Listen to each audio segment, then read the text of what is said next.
coming up. We got the new summer pamphlet here that we can pass along and share with folks. And what are we looking at? What looks new here? Anything? Yeah, there's a few new programs. There's kind of the old standbys as well. You know, we've got our sports camps for kids. We have our tennis lessons and basketball camps for boys and girls, and volleyball camps and cheer camp and those types of things.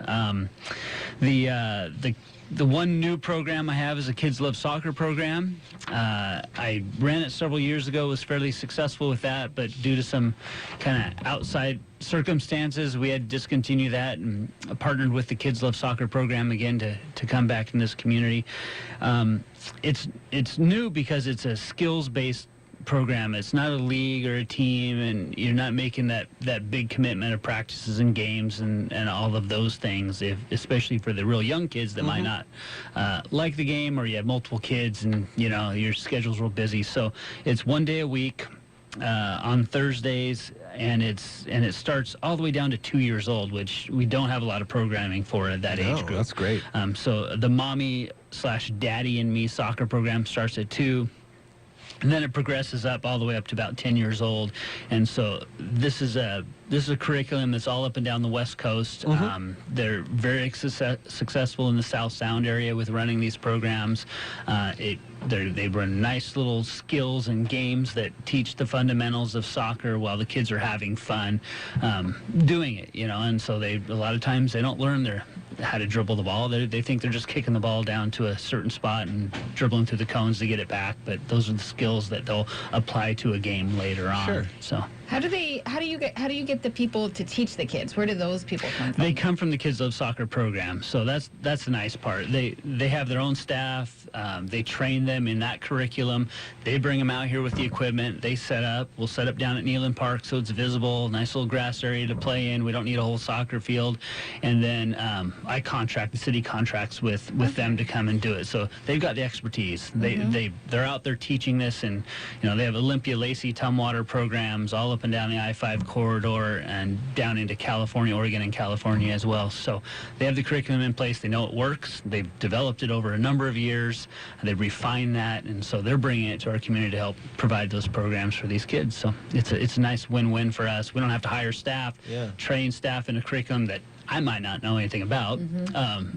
You know, 2-year-old soccer programs or skills. So that helps to bring these people in that have that expertise and that knowledge.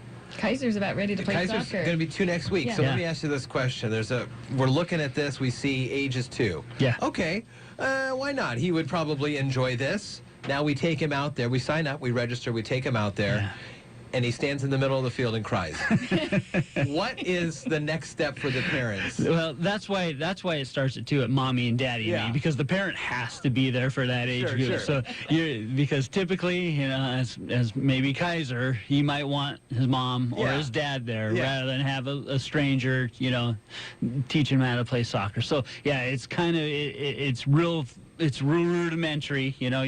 They're not going 100 yards and you know striking the ball at 20 yards out past the keeper. Yeah, exactly. We're not heading the ball. Yeah, we're gonna stay away from concussions at early age. Yes, but we do have a mechanism to, if it doesn't work out for children and they just can't, you're not quite sure how they're gonna perform or accept the program, we have a mechanism to provide a refund and let people walk away from that without making that commitment for life. Yeah, I guess exactly it is too. For the first session, it's just 4 weeks, and correct.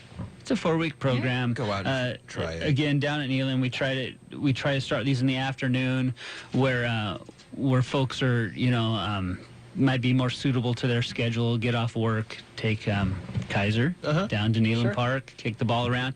And the good thing about that is the Music in the Park series starts on Thursdays. Down there in July as well, so you can go to Kids Love Soccer and hang out there and for the concert later on, starting in mid-July. That's a great thing that's coming to the area. Yeah. Kids Love Soccer.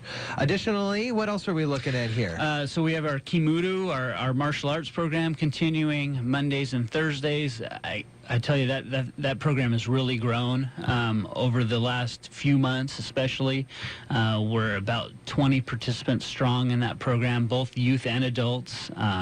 Sean Carney's doing a great job getting those folks involved and progressing through the ranks. It's just like a karate. You have all the different colored belts up to black belts.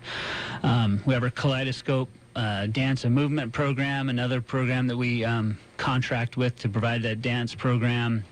So we have some exploring dance, contemporary dance classes for various ages through the summer, and those are a little shorter programs than what we run typically in the school year, because people are real busy in the summer. They might go on vacation, things like that. So we try to accommodate those schedules, and they can try out the program, or just sign up for a shorter session if that's what meets their family schedule over the summer.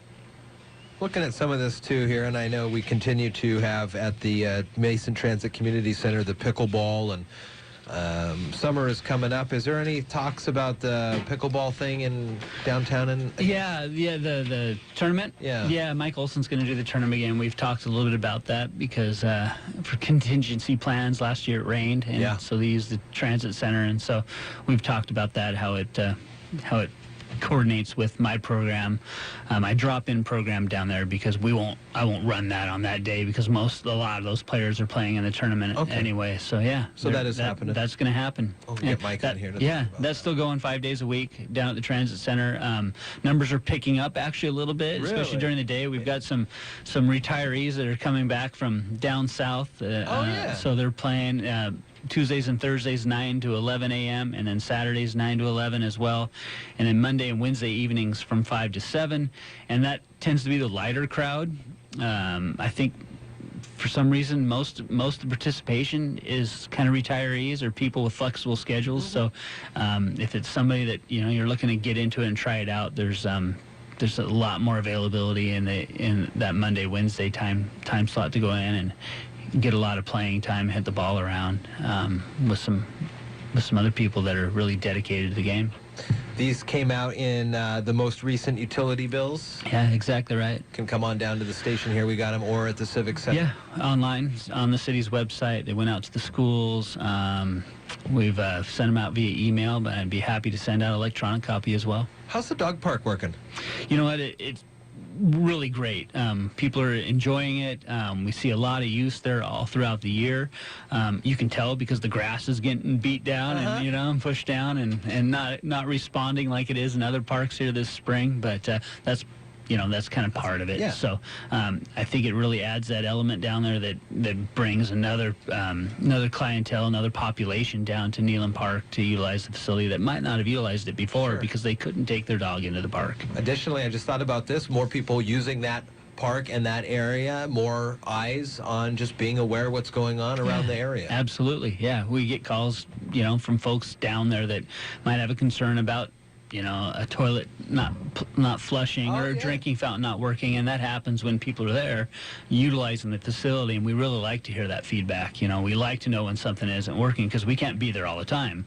The maintenance staff is around to 40 acres of facilities and taking care of 3 different public restrooms and 3 different playgrounds and things like that. So if we can hear from the public before it gets something really breaks, it's just a minor problem before it becomes a major problem, or if it's, provides more comfort for the users of the facility, we really want to respond to that as soon as we can. That's great. Well, now we just need to expand it a little and get some of those things that the dogs run up and down. Yeah, the agility courses. Yeah, for sure. Absolutely. Be a lot of fun. Yeah. Mark Ziegler, Shelton Parks and Rec, thank you much, and go forth and prosper. Big weekend next weekend in town. A lot of folks coming out. Yeah, absolutely. Forest Festival weekend will be busy. The parks will be busy. Looks like the weather's going to be nice. Yeah. So it's going to be a lot of fun. I know this isn't part of the city deal, but are you still working with the duck race? Yeah. Christmastown Kiwanis Duck Race on Sunday at 2 p.m. We'll throw the ducks in the water at 7th Street Bridge and pull them out at 1st Street. So you can come on down and watch the mass of yellow wood ducks float down the creek. That's right, they're wood ducks. Yeah, that's awesome. We're environmentally friendly wood ducks. Yeah, we don't throw the plastic things in the water, and because every once in a while a couple of them get through the net and head out to Oakland Bay, so we don't want to throw the rubber ducks out there. Right. Mark Ziegler, Parks and Rec, thank you so much for coming on today. Thanks. I appreciate the time. Focus on Shelton at 8:55 is brought to you this and every week by our Community Credit Union, and we'll be right back after this. ABC Entertainment News. Here's Jason Nathanson. A tough time for Johnny Depp. His wife of